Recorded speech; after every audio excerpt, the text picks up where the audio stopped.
Damos inicio entonces a esta quinta conferencia del día. Se encuentra con nosotros Fernando Brenes Sánchez, en representación de la Directora General del Archivo General de la Nación, la doctora Mercedes de Vega, y participa como ponente Pablo Collada, director ejecutivo de la Fundación Ciudadano Inteligente de Chile. Tiene el uso de la voz Fernando Brenes. Buenas tardes a todos. Para mí es un privilegio presentar a Pablo Collada Chávez y darle la más cordial bienvenida en este segundo seminario internacional sobre la gestión de la información y transparencia. Muchas gracias por estar con nosotros. Pablo Collada actualmente es director ejecutivo de la Fundación Ciudadano Inteligente, una organización latinoamericana sin fines de lucro con sede en Santiago de Chile, que apoya el uso innovador de las tecnologías de la información, promueve la transparencia y la participación ciudadana como herramienta de cuidado y profundización de la democracia. Previamente fue director de investigación y metodología en el Laboratorio para la Ciudad y un área experimental del Gobierno del Distrito Federal, enfocada en temas de innovación cívica y creatividad urbana. En su trayectoria profesional, se ha desempeñado como fundador y presidente del Consejo de Camino Ciudadano. Fue consultor para la estrategia de implementación de BrainPop y coordinador de investigación del Atlas de Innovación Ciudadana. Pablo Collada es sociólogo por la Universidad Nacional Autónoma de México y actualmente cursa la maestría en Business Innovation en el Centro de Estudios Superiores de Diseño de Monterrey. Pablo, te cedo la palabra. Muchas gracias. Bueno, como ya ampliaron brevemente, yo soy mexicano, ahora vivo en Santiago, y bueno, pues muchísimas gracias al IFAI por la invitación, por traerme de vuelta a casa y para poder platicar un poco de algunas situaciones o algunos casos que nos han tocado vivir en Chile. Yo también voy a aprovechar la diadema para dar un paseíto a lo largo de esta plática. Antes quisiera hacer una trivia, a ver si alguien identifica quién es el autor de esta frase. Hoy me desperté y lo que más se me antojaba era hacer la solicitud de información de un archivo muy escondido. ¿Quién dijo eso? Nadie, por supuesto que nadie, ¿no? Por supuesto que nadie, porque evidentemente lo que una persona, lo que cualquier ciudadano se despierta es pensando en otras cosas, en otro tipo de motivaciones, en otro tipo de ganas. Hoy voy a ver cómo le hago para llegar más temprano a mi trabajo, algunos por ahí dirán, otros dirán, voy a ver cómo le hago para llegar un poco más tarde sin que mi jefe se dé cuenta, ¿no? La situación dentro de todo esto es, bueno, al final nuestra relación con la información es bastante compleja y esa complejidad hace que tomemos a veces decisiones pues basadas no siempre en la información más adecuada. La Fundación Ciudadano Inteligente busca reducir las brechas de información. Ese es el objetivo, esa es la misión de la Fundación. Creemos que la desigualdad en el mundo es la gran problemática del mundo y uno de los elementos más graves de la desigualdad es la desigualdad de información. Y por lo tanto, lo que nosotros hacemos es tratar de desarrollar herramientas que sean útiles para reducir esas brechas de información. Entonces, si tienen por ahí la presentación, bueno, este es el papiro de Turín, ¿no? Y cuenta la historia de la primer huelga. Bueno, ahí en ese papiro está la historia de la primera huelga registrada en el mundo. Fue más o menos en el año 1600 a.C., o sea, este papiro tiene más o menos 3600 años, ¿no? Y ahí cuenta la historia de un conjunto de artesanos en Egipto que resulta que, bueno, pues estaban hartos de las condiciones en las que vivían y que ante este hartazgo un día decidieron no ir más a trabajar, ¿no? Y no fueron, y el capataz, pues muy preocupado porque él tenía que asegurar que se cumplieran las obras como estaban programadas, bueno, pues al final cedió ante las protestas y les dio más pescado y les dio más cebada, y todo eso se cuenta más o menos como se lo estoy diciendo en este papiro tan interesante. 3600 años después, bueno, pues en ese mismo lugar hubo otra manifestación, otra protesta, ¿no? Otra protesta no era por mejores condiciones para hacer su trabajo de artesanos, sino por una mejor democracia. Ellos no, lo que buscaban no era tener más pescado y más cebada, sino lo que buscaban era tener mejores gobernantes. Y al final esta no se integró, la información de esta situación no se integró en un papiro, sino se integró en miles y miles y millones de fotografías, de tweets, de posts en Facebook, de cartas, de correos electrónicos, de notas periodísticas y demás. ¿Y cómo le hacemos para almacenar tanta información y para tomar mejores decisiones, como decía Javier hace un momento, para aprender de los errores del pasado? Llevamos 3,600 años tomando más o menos las mismas decisiones y actuando de la misma manera, a pesar de que hay aparentemente mucha mayor información. Una vez más, no estamos aprendiendo de estas experiencias. Bueno, para un activista, la mejor manera de invitarlo a que se meta la información es poniéndole algo parecido a esto, ¿no?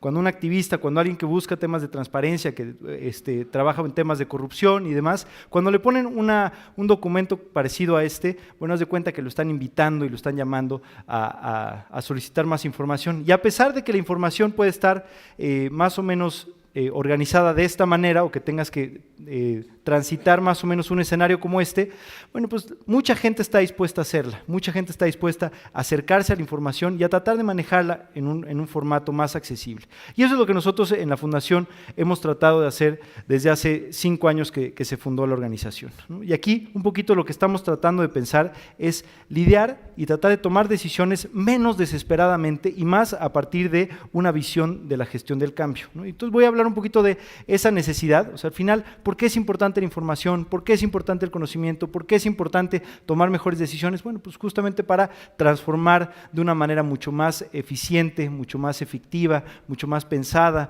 mucho más como transformada en la manera en la que pensamos el cambio. Los actos desesperados, bueno, pues la motivación es la necesidad insostenible, ¿no? Imagínense estos manifestantes, bueno, imagínense unos manifestantes en algún país del mundo que están hartos de alguna situación, bueno, salen a la calle, se manifiestan, están hartos, y el resultado en algunas ocasiones son estos cambios radicales, violentos y muchas veces solo de forma, ¿no? La gestión del cambio requiere una visión transformadora, y para eso se necesitan cambios graduales de fondo y pacíficos. Nosotros, la manera en la que entendemos nuestra cercanía con la información es más o menos así. No sé si conozcan la historia de las vasijas japonesas, ¿no? Estas vasijas tienen una historia muy interesante. Los japoneses, cuando se rompe una vasija, ¿no?, lo que hacen es repararla con oro, ¿no? Y le ponen oro para que quede bien, ¿no? Y esa vasija adquiere muchísimo más valor una vez que fue reparada, una vez que fue rota, ¿no? Porque cuenta una historia, porque cuenta de una persona que se acercó a algo que estaba roto, que no funcionaba muy bien, y lo reparó con algo que era más valioso que el objeto en sí mismo. Y así es más o menos como nosotros buscamos trabajar con la información a la que tenemos acceso, ¿no? Y para eso tratamos de desarrollar diferentes herramientas. Entonces, lo que voy a hacer es más o menos contarles algunas de las herramientas que hemos utilizado, justamente gestionando información que es compleja para tratarla de hacer clara y accesible para la mayor cantidad de ciudadanos posibles, ¿no? Y después, ojalá haya tiempo de algunas cuantas preguntas. En Chile, como en muchos otros países, bueno, la gente sale a las calles, ¿no? Y sale a las calles por diferentes razones. En este caso, y una de las manifestaciones que más gente reúne en los últimos años ha tenido que ver con las reformas educacionales en Chile, ¿no? Entonces, el Estado, el gobierno presenta una reforma y los estudiantes salen a la calle y junto con los estudiantes, los padres de familia, y junto con los padres de familia, de repente algún sindicato y demás y más. Entonces, las multitudes se reúnen en las calles para manifestar su desaprobación frente a una reforma. Y entonces nos damos cuenta que, bueno, pues vamos a la calle y le preguntamos a los jóvenes, oye, ¿qué pasa, no? No, pues es que no estamos de acuerdo con la reforma educacional. ¿Y en qué no estás de acuerdo? No, pues no estoy de acuerdo, ¿no? Y muchas veces no existe toda la información para que las personas tomen una decisión y tomen una postura, y a veces nada más estamos en desacuerdo por estar en desacuerdo. Ante eso desarrollamos una herramienta que se llama ¿Hay acuerdo? Y lo que hacemos en esta herramienta es que hacemos una comparación entre la postura del gobierno y y la postura de diferentes organizaciones, la Federación de Estudiantes de Chile, algunos partidos de oposición, algunas entidades o organizaciones de la sociedad civil que se dedican a temas de educación, algunos think tanks, ¿no? Y ante eso lo que hacemos es tratar de traducir la información en un sentido muy fácil. De un lado, del lado izquierdo, están las posturas de gobierno y del lado derecho cualquier postura que esté siendo comparada. Y ahí lo que hacemos es mostrarle a la gente que si no hay acuerdo, sea fácil de encontrar y que al final cuando tú puedas decir yo estoy en desacuerdo con lo que está presentando el gobierno o estoy de acuerdo con alguna postura, puedas entender cuál es el conjunto de relaciones, toda esa información que es tan compleja, tratar de hacer sencilla por medio de herramientas que sean fáciles de utilizar, ¿no? Otras son herramientas, por ejemplo, para organizarnos. Sabemos que los empresarios se reúnen con los congresistas, bueno, y es una práctica que ha sucedido siempre, ¿no? Los empresarios se reúnen, manifiestan sus intereses, manifiestan sus necesidades y los congresistas, bueno, pues dialogan y negocian, ¿no? El famosísimo cabildeo. Y en Chile, desde hace 11 años, se venía discutiendo por ahí, o más bien congelando, una ley de lobby, ¿no? Después de muchísimas experiencias en las que se presentaba la ley y se iba para atrás, se presentaba la ley y se iba para atrás, bueno, finalmente, afortunadamente, el año pasado, o principios de este año, se aprobó la ley de lobby, que justamente está entrando en vigor, en vigencia hoy en día, ¿no? Hoy en día se presenta y al final nosotros fuimos partícipes de esta acción. Ahí lo que tratamos de hacer fue pues, que las reglas del juego fueran parejas para todas. Y lo que hicimos fue traducir la importancia de una ley tan compleja como la ley del lobby, traducirla y empezarla a mostrar a otras personas, a otras organizaciones, a hacerla relevante.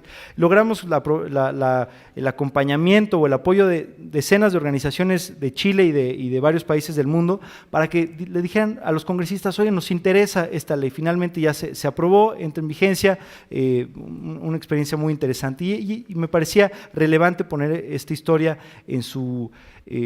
en el contexto, porque al final hay mucha información que está ahí, hay muchas causas y a veces si no manifestamos la información de la manera adecuada, es difícil integrar a otras personas para que nos acompañen.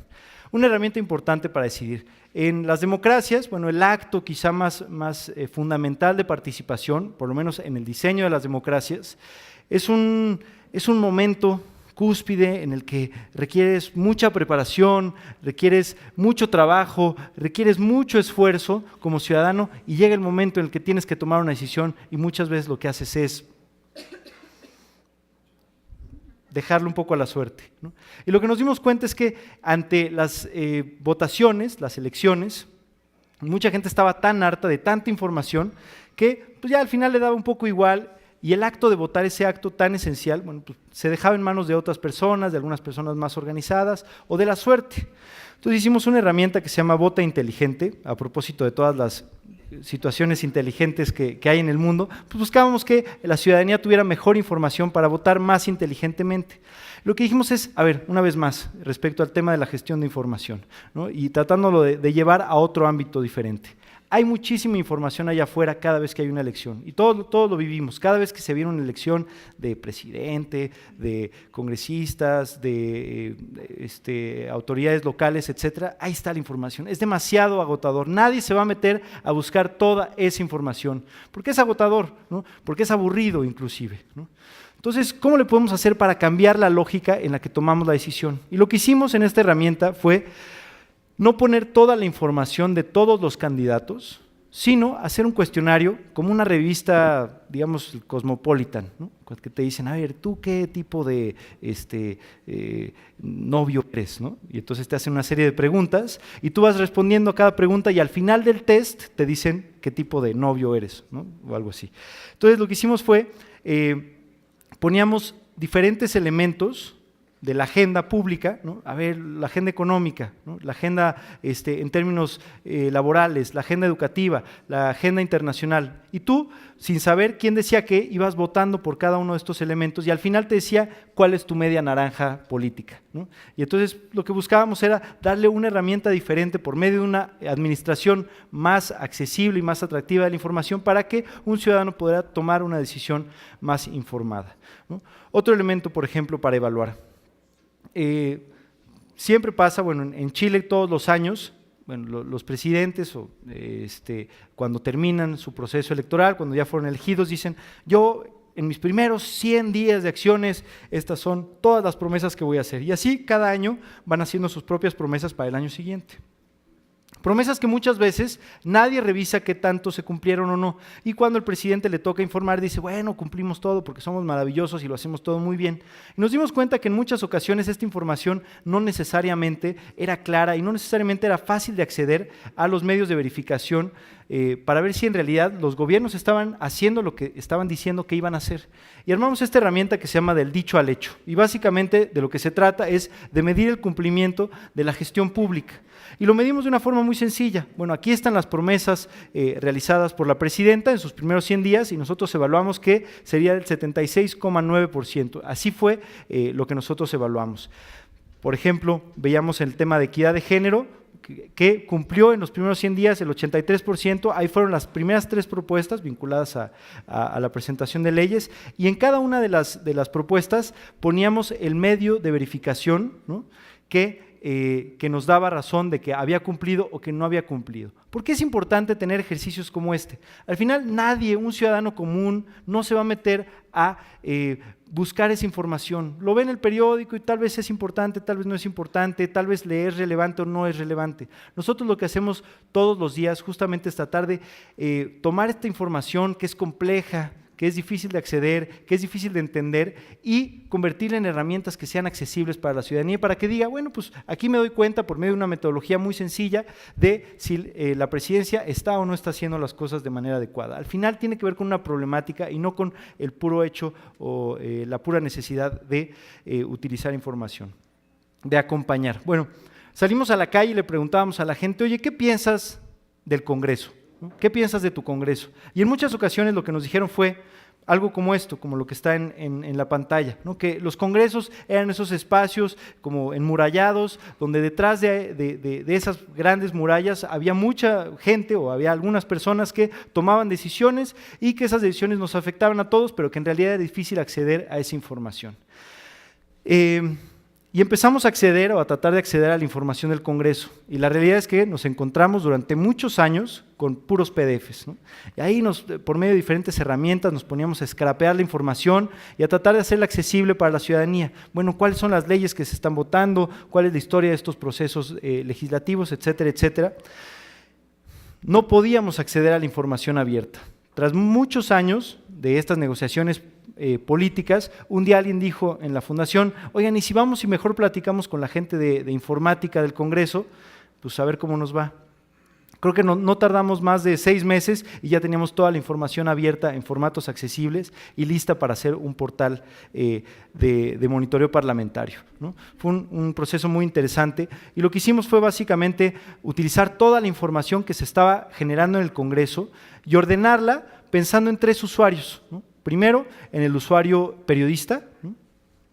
Segundo, en el usuario activista, ¿no?, una persona que quizá no tiene los recursos para tener ahí un cabildero en el Congreso y para estar al pendiente de todos los temas, y tercero, en el usuario ciudadano. ¿Y cuáles son los elementos que para los que tomamos en cuenta a estos usuarios? Al final, la herramienta tiene 3 áreas fundamentales. La primera tiene que ver con que, bueno, pues ahí se pueden ver los proyectos urgentes, ¿no?, lo que está sucediendo. Entonces, para el periodista es importante tener accesible la información más urgente de los proyectos legislativos. Luego, bueno, y ahí en esos términos tienes todo el historial, ¿no?, todo el historial, muy fácil, de cada proyecto de ley. Otro para el activista, por ejemplo, un activista, digamos, en temas de ciclismo urbano. Tú te acercas, ¿no?, y si no tienes un buscador adecuado de información, bueno, va a ser muy difícil. Afortunadamente, por medio de este diálogo y de la información que ya tenía las áreas de informática, había buenas maneras de acceder a la información. Si tú le pones en esta herramienta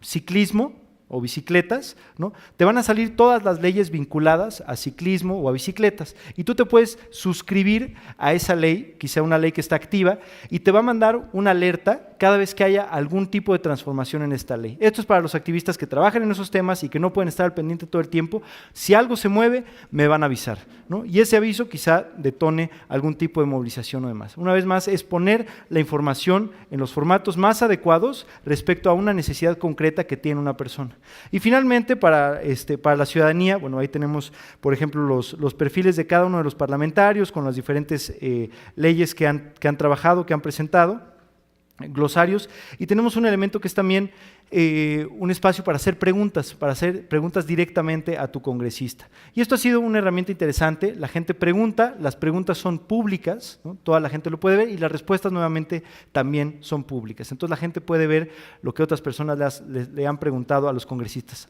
Afortunadamente, algunos congresistas han sido muy abiertos y muy dispuestos a responder y a entrar a esta dinámica participativa. Otros dicen, a mí no me interesa, yo no quiero entrarle. Yo personalmente creo que es una cuestión de tiempo en el que la cultura de la participación y del intercambio y la colaboración sea cada vez más difícil de erradicar o de esconder en tu propia actividad pública, ¿no? Ya va a llegar un momento muy pronto, yo creo, en el que ya los funcionarios difícilmente se van a poder esconder de este intercambio cotidiano, ¿no?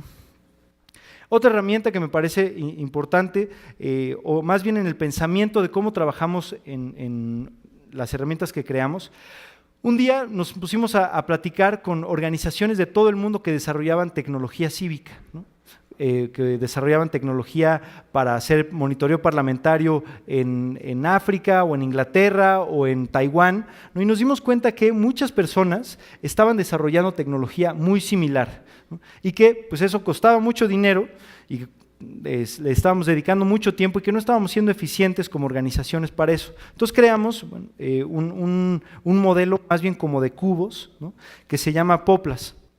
Y este modelo lo que hizo fue reunir justamente a gente de más de 30 países, a desarrolladores cívicos de más de 30 países que trabajaban con información pública, que procesaban la información pública y que al final estábamos creando estos pequeños componentes, digamos, para procesar la información, ¿no? Entonces dijimos, bueno, a ver, ¿qué herramientas, o sea, cualquier plataforma de monitoreo parlamentario, ¿para qué la utilizamos? ¿No? Pues para encontrar la información de todos los parlamentarios. Ok, esa es una función que tiene la plataforma. ¿Qué otra función tiene? Bueno, pues que los ciudadanos puedan contactarse directamente con sus parlamentarios. Esa es otra función. ¿Qué otra función? Bueno, un buscador en el que pueda revisar todas las leyes. Bueno, esa es otra función. Y creamos componentes. Entonces, estos componentes, si se meten a esta página, puedes bajar los componentes y crear tu propia plataforma. Y lo que estamos haciendo, una vez más, es utilizar el conocimiento colectivo y las herramientas de muchas personas para hacer más accesible el uso de tecnología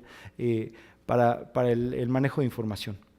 Y finalmente el tema de exigencia, ¿no? Por ejemplo, recientemente nosotros hemos venido trabajando desde hace mucho tiempo en temas de financiamiento de la política. Creemos que es un elemento central de cualquier democracia que haya transparencia, que todo el manejo de información vinculada a quién financia a los candidatos que se están postulando a un puesto público, bueno, que eso tiene que ser transparente y que tienen que existir mejores mecanismos de los que existen actualmente. Y creamos una herramienta que se llama ¿Quién te financia? Una vez más, y es decir, a ver, ¿cómo podemos canalizar toda la energía de la ciudadanía? Y que es algo que creo que es muy activo hoy en día en México.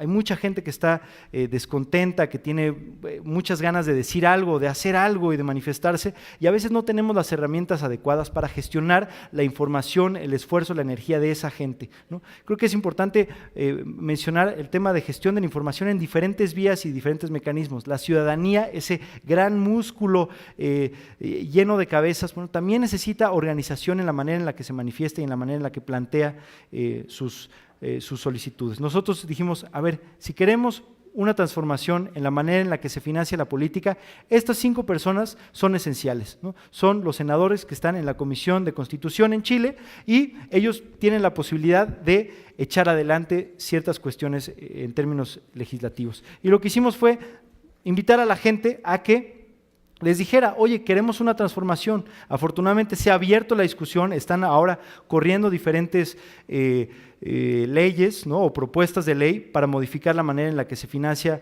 el tema del financiamiento político en Chile. Nosotros presentamos nuestro decálogo de dinero y política y al final de cuentas ha sido un ejercicio muy valioso de reunir a la gente, tomar en cuenta sus opiniones. Creamos un manifiesto abierto para que la gente pudiera opinar sobre la manera en la que se debería de financiar la política. Creamos diferentes seminarios y ahora estamos empujando para que el financiamiento de la política, que en Chile es muy particular y muy diferente al caso mexicano, bueno, pues pudiera manejarse.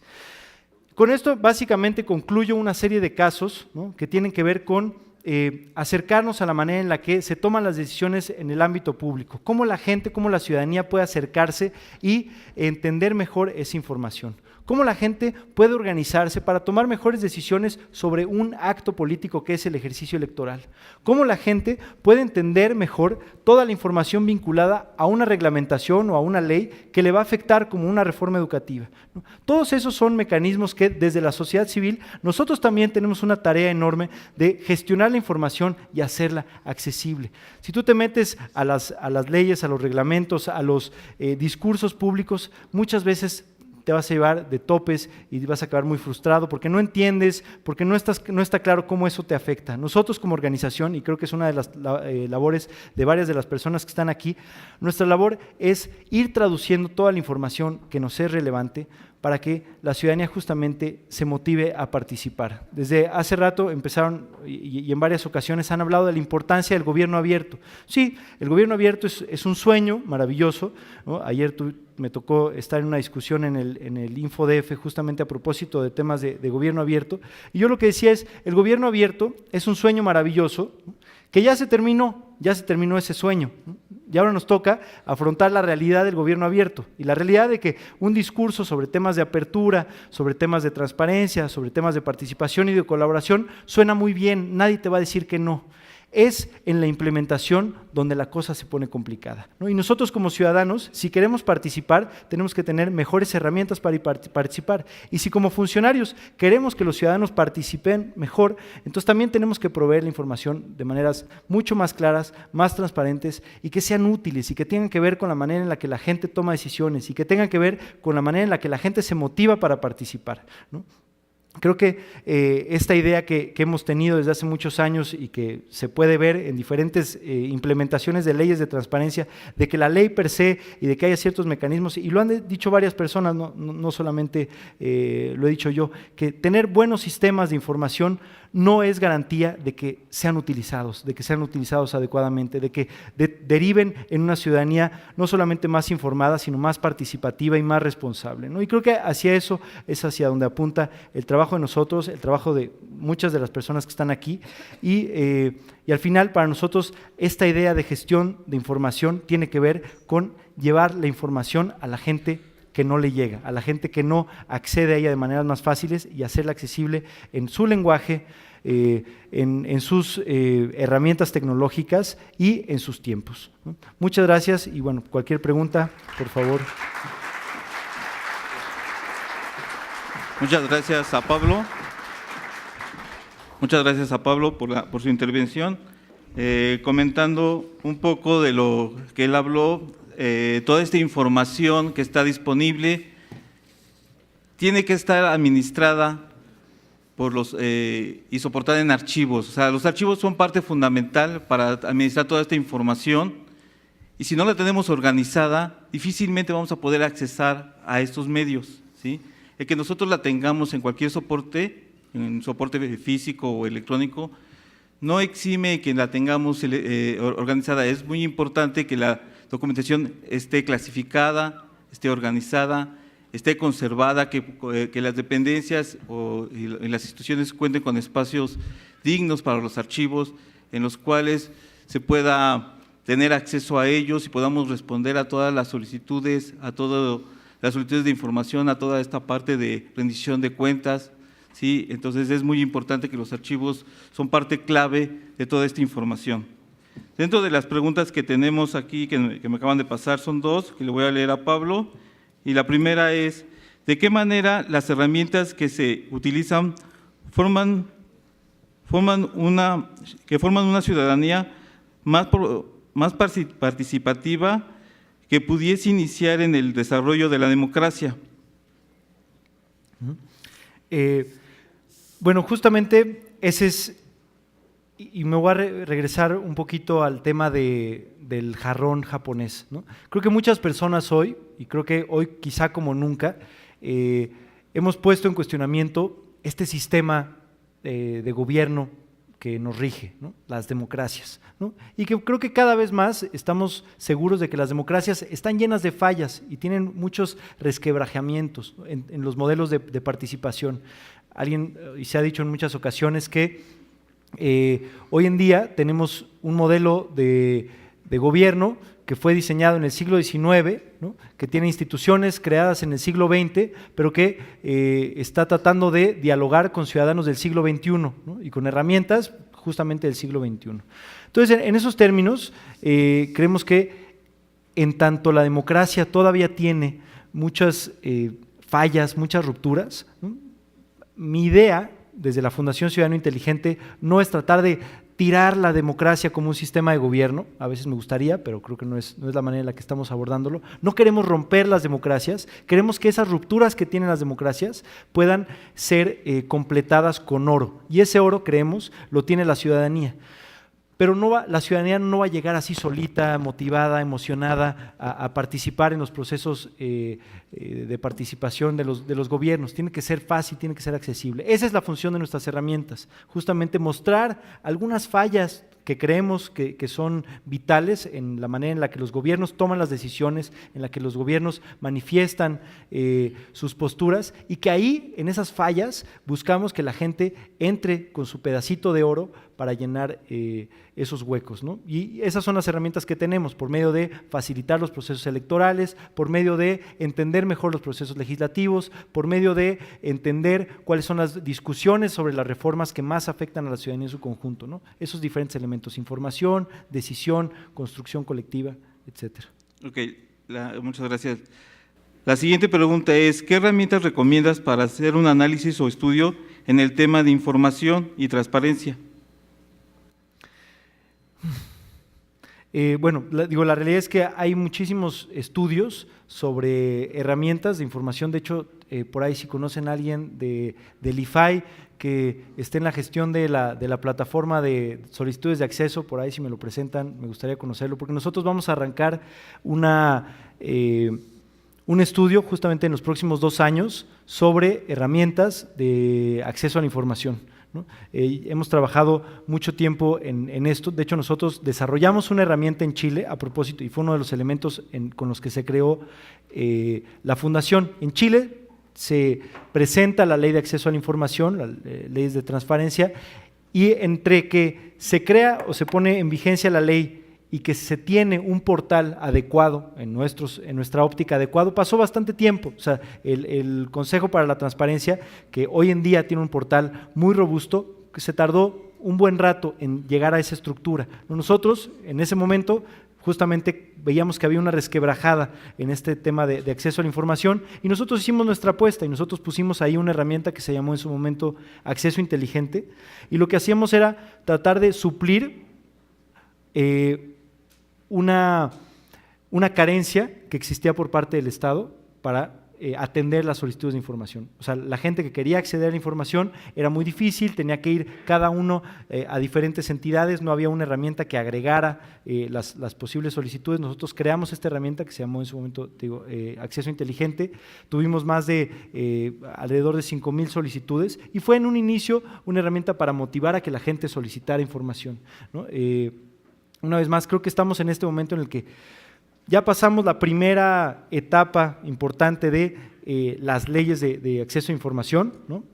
Algunas mejores que otras. Ya pasamos esta etapa en la que hay buenas herramientas para solicitar información, y ahora creo que tenemos que pasar a la etapa de entender mejor las consecuencias, ¿no?, cada vez más profundas de esas solicitudes de acceso. Cómo esas solicitudes de acceso están transformando en la manera en la que la ciudadanía interactúa con su gobierno, la manera en la que la ciudadanía confía o no confía, ¿no? Creo que esa es una discusión bastante amplia. Por eso, bueno, nosotros estaremos haciendo esta investigación con herramientas de acceso a la información en toda América Latina, que seguramente en los próximos meses estaremos compartiendo, ¿no? Y nos dará mucho gusto compartirla. E invitamos a la gente del IFAI, la gente que gestiona la plataforma, a que podamos pues hacer algún tipo de trabajo colaborativo en este mismo entendimiento. Muchas gracias, Pablo. Son todas las preguntas.